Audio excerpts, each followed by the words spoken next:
Enkyalero Robert Maseruka eyalika akulira abayizi ku ssettendekero Makerere y'omu ku bantu 10 abaleeteddwa ku kkooti ya Buganda Road okusaba okweyimirirwa oluvannyuma lw'okukwatibwa ssabbiiti ewedde bwe baali beekalakaasa nga balaga obunyiivu eri enguzi gye balumiriza okuyitirira mu Paalamenti.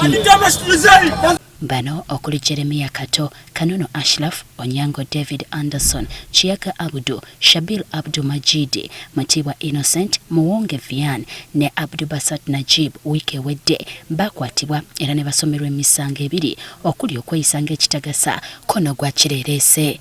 Kati olwaleero bannamateeka baabwe ababadde bakulembeddwamu Bernard Owundo akulira ekitongole ekitwala bannamateeka mu ggwanga Uganda Law Society, bannamateeka abalala okuli George Musisi ne Benjamin Katana basabye bano beeyimirirwe. Court should lean in favor of and not against the liberty of the accused as long as interests of justice will not be prejudiced. Oluvannyuma lw'okwekennenya empapula z'abaleeteddwa okubeeyimirirwa okubadde ab'eŋŋanda n'emikwano, omuwabi wa gavumenti Shiflani Doy ategeezezza kkooti nga bwe watali nsonga yonna eyinza kubaziyiza. And we have been served with the supporting documents for the application. The Worship, we are satisfied with the sureties presented. We do not object to the bail application.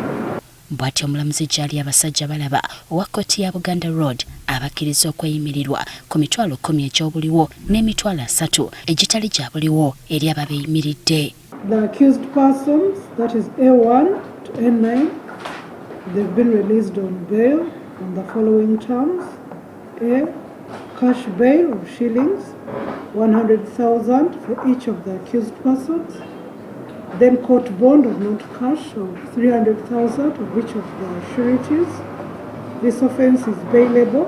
Bo bannamateeka bagamba newankubadde bano baakwatibwa wabula tebalina tteeka lyonna lye baamenya. Si kintu kyokka ekya ssemateeka naye ne Constitutional Court yaffe ey'omu Uganda yavaayo n'etangaaza tino right to protest kitegeeza ki?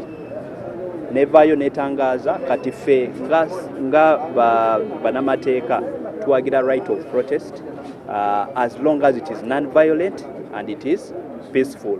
Etteeka bw'egamba. Kyennyamiza nti abaana abavaayo okubeera nga balwanyisa enkola ey'enguzi ate omusaala gwe baafuna kubaggalira.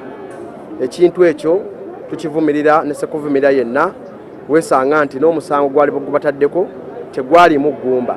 Baana bavaayo mu mirembe.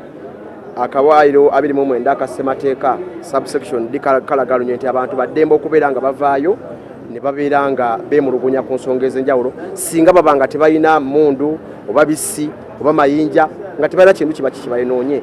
Kati bano bonna basuubirwa okudda mu kkooti y'emu eno ng'ennaku z'omwezi 29 omwezi guno okutandika okwewozaako. Jocelyn Nakibole, Agafeeyo ku Spark TV.